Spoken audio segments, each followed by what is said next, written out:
Welcome back to A Link to the Past. This is the Golden Limit. And here we go. I think we're looking for Sahasrara. Or again. Sahasrara. Yeah, uh-huh. That guy. Oh my fucking God. I am just still bad. Still doing bad. That's actually another one of the names that Oh. It's another one of the names that belch. The parrot. That I thought, I mean, I don't know. There's that saying that, like, you know, don't make fun of someone for the way they pronounce a word. It means they likely read it in a book. Right. Which is definitely not true here, because this is not a book. It's a video game. For all you people out there thinking this was a book, you're wrong. At any rate, this is a video game that does not have any vocals, so I saw the name and thought Sahasrara. Or Sahasrara. I think is the way that I'm pretty sure that's how I've always pronounced it. Was Sahasrara, but I've also heard it Sahasrara. And I'm like, I guess it depends on where the motivation or the inspiration for the name came from. Right. Oh, it's you, Prumphs. No one is so okay. I'm just gonna go ahead and say victims. It. Every time that his name comes up and you actually say his name, it's going to throw me off because of Final Fantasy 15. Go on. So one of the four main characters, one of the as they're referred to by either a lot of the fan base or at least the section of the fan base that I actually interact with. Mm-hmm. He's one of the Choka Bros.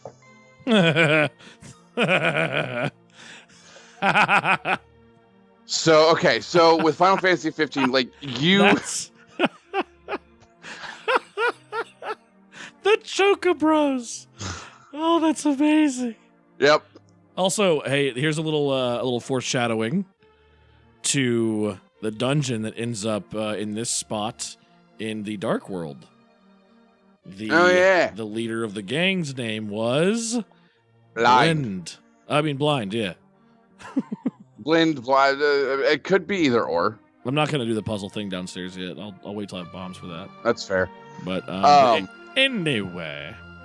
So you are aware of, you know who Noctis is, you personally.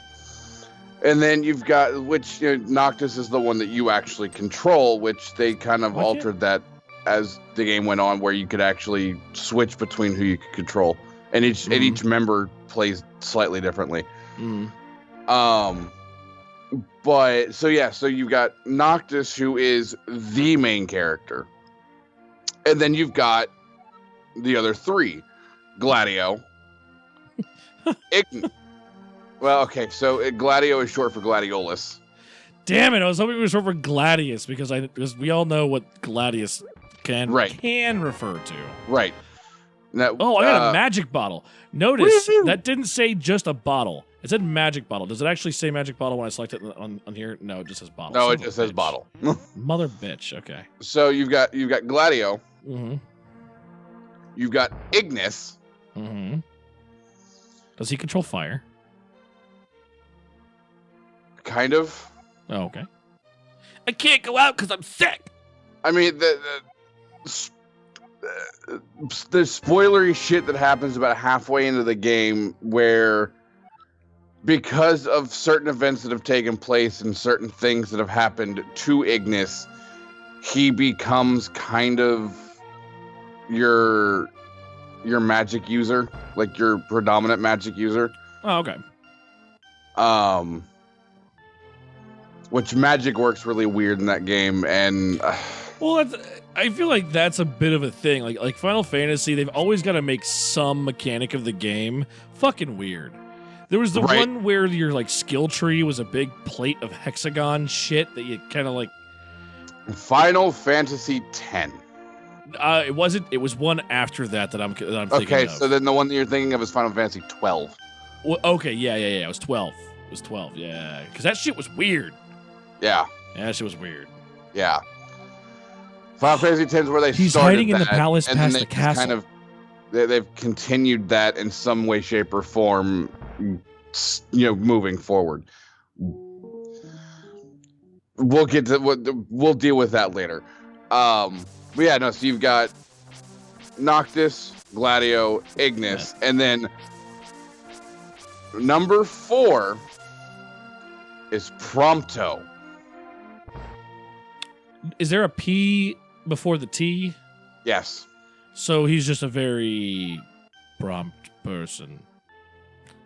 Actually, I think ironically enough, he's probably the least prompt character, like historically. Oh, I like that.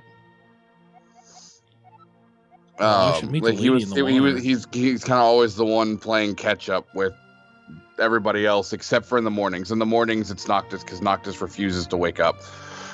Oh God! Oh goodness! Because his name is not. Oh, I get it. God, this guy is straight up fucking Mario. Oh yeah, no, in every way, shape, or form. With the exception of the fact that his hair is the wrong color. It's Mario in PJs. Mario who finally dyed his hair to match his facial hair in PJs. Exactly. There's a lake swimming with Zoras, all sorts of information I'm getting. And really, I already got what I need because we got to go find the X. But I mean, don't talk to this chick because she will go inside her house and lock the door. But there's not really anything worth getting. Oh, please be a rupee. Oh, it's a heart. Oh, my vagina. Okay. All right, let's see. I don't have the hammer. And I think I'm pretty satisfied with how much I've perused around Kakariko. And yeah, all right, off to yeah, and I'm not even slurring yet. Yet. Yet is the key word. So I do find it interesting, I guess, how our brains interpret our own speech patterns. Right. So one of the things is that I stutter or stammer a little bit sometimes when I'm just like I'm trying to get a thought out and I'm stumbling over my words or whatever. Yeah. But something that I don't notice as frequently is how quickly I talk. Until I edit episodes and I'm going through and I'm doing the audio and I'm like, what the fuck did I just say? like, can people understand me? You guys gotta tell me, like, hey, bro, can't understand a damn word you're saying, man. Right. Yeah, no, it like I can't tell you that because I've known you for 15 years, and I can understand whether you're running into some weird run-on sentences because of how fast you're going, or not. I can understand exactly what you're saying. Exactly, yeah. And I mean, sometimes I don't realize well, there it is, stammering. Yep. Sometimes I don't realize I'm doing it, and I won't realize until later. But I realize that my brain just sort of filters it out, right? It's just sort of like, oh, well, those are your speech patterns, so that's normal for us. Yeah. Whereas once I'm actually trying to follow a thought during the editing process and everything, I'm like, oh, geez. Right. Like, oh, boy, I sure did. Yeah, no, the issue that I tend to have. Oh, dicks, all right. Yeah, well, I saw that coming. I didn't really need to kill him. I was just hoping for a heart. Right. No, the issue that I've noticed that I've had, because I'll like I just did, I'll kind of do the same thing where I'll stammer a little bit. And I've noticed 9 times out of 10, it's because my mouth ends up running faster than my brain. Mm-hmm. I am indeed, Sazrala. You can tell from the shiny head. See, 7 wise men. It said 7 wise men. You missed it. To God, I grew up always being told it was 3. Yeah, but that book, it was different. I'm not trying to start shit about that shit. That book is not Zelda. Okay? And that's fair. That's all I'm gonna say. That book has nothing to do with Zelda. Even though there are definitely some certain allegories to a certain savior character in that book. That is fair. Can you retrieve the pendant of cards from the East Palace? If you bring it here, I'll show you my penis. I mean, an artifact, magical artifact. It's not my penis. I mean, did he paint it blue? So, funny story about dicks and paint. Are you talking about the picture on Facebook that came up? Actually, no. From several years. Okay. Wait, hold on. The one that I just recently posted? Yeah, the one with the wings? No. Okay. Although it is from around that time. Okay, fair. There was a time where a friend of ours and I were hanging out a lot. Yep. And she's an artist and so has lots of paints and whatnot. And one night we decided that it was a good idea to take a little canvas. Ultimately speaking, it probably wasn't, but whatever. We took a canvas and gave Steve paint. And Steve was then encouraged to go into the bathroom with said paint. Oh, God. And said canvas and make art. Said artwork is now referred to as Steve's Impressionist piece using impressions of his piece. I am going to try to remember to throw a picture up. It's not obscene. Right. If you look really hard, you can kind of tell what I was painting it with, but there's no nudity, there's no right. No there's no dicks. Right. I mean, like, you get the idea. Yeah. But yeah, I'll try to throw that picture up. I'll try to find. I don't have to try to find it. I know where it is. Oh damn, where do I want to go? Where do I go? Shit. Yeah, I'll try to throw that up. I'll throw it in the notes for this episode. Like Steve, find the picture. You gotta find the dirty picture. Yeah, no, I was thinking you were talking about the giant red penis with wings that was drawn on your back. Not just.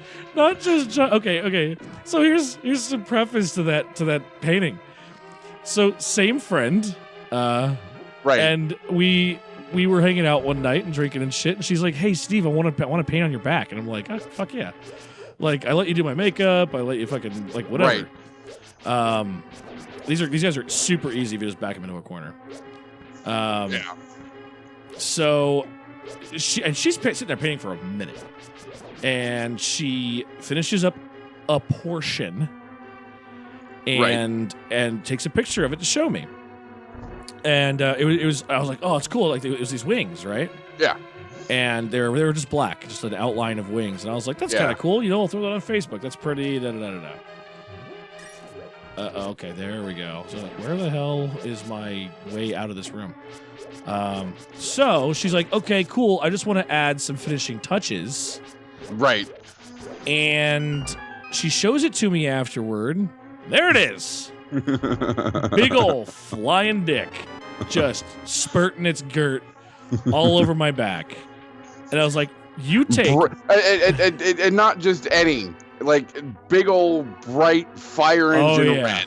Oh, bright red. Fucking bright red.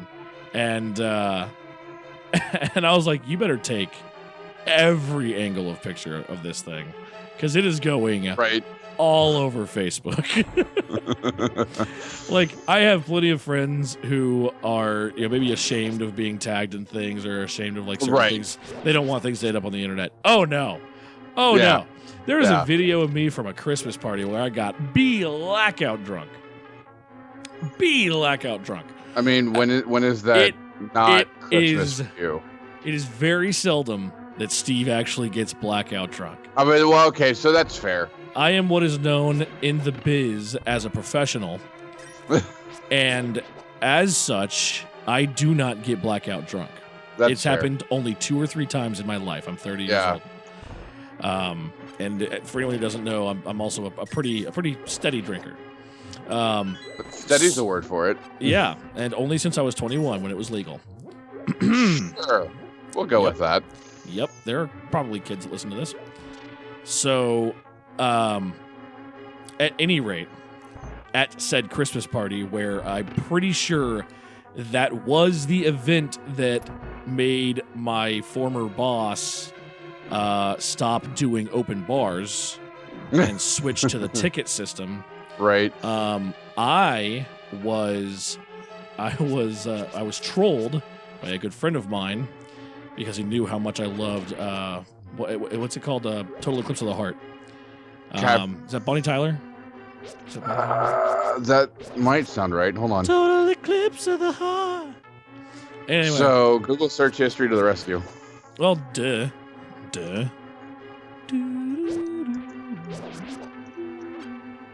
Total Eclipse of the Heart. Yeah, Bonnie Tyler. Yeah, I actually got it right. Fuck yeah. Okay, so so he knew how much I loved this song, and he knew how drunk I was. Yeah. So he comes up to me. I'm at this point I'm stumbling. I did not drive. Right. I did not drive. We took an Uber home. It was we were good. Yeah. What I will say is that one of the guys who I went with was found passed out on the rocks, looking for a car that he did not drive there. No. So just to be fair, I was not the only person who was a bit lit. Obliterated. So to continue the story, he comes up behind me and whispers in my ear. He whispers in my ear, "Turn around," and I was just like, "Hey, fuck you." Hey, now then I get a little bit, and I just I get into it, right? Yeah. Well, he took a video of that. Oh God.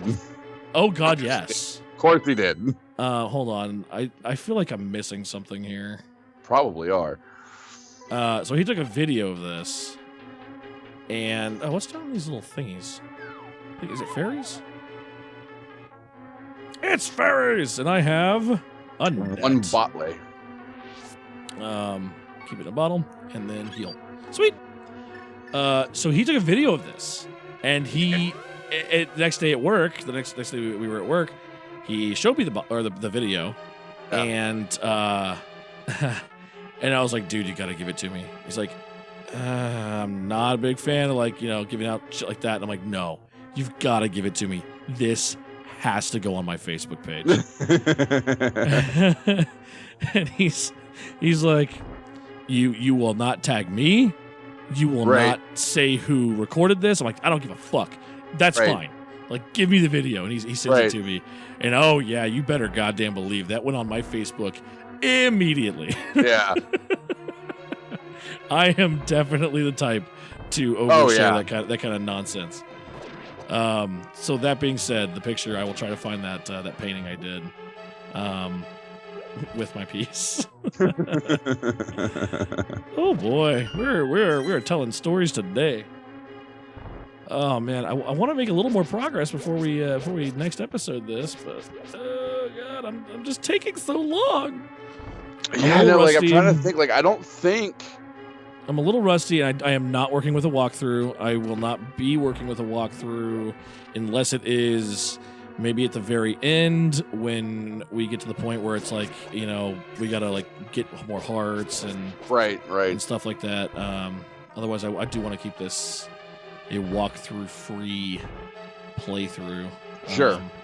Again, it's one of those games that I'd be betraying myself if I had to resort to a walkthrough.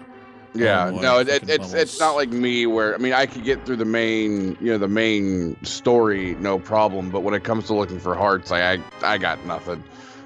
This is definitely one of the ones where I do not know all the special stuff locations. I know where all the items are, the cape and the one cane that you don't get. And of course the ice rod, which you don't get from a dungeon, but you do have to have for another dungeon. Boy, let me tell you how excited I was the first time I went to that fucking boss without without the ice rod. Boy, was I excited. Or maybe it was the fire rod. I can't honestly remember, but it's the one you don't get from the last dungeon. Yeah. And I went without it, and whew, was there egg on my face. Right. All right. I think we're going to go ahead and call it at this little safe room here. And, oop, yay, that was an arrow. That is now gone forever. Yeah, well, you win some, you lose some. Easy come, easy go. Other phrases. We hope you guys have enjoyed this very enlightening episode of Link to the Past. And we hope you'll come back for some more tomorrow. Thanks for coming out.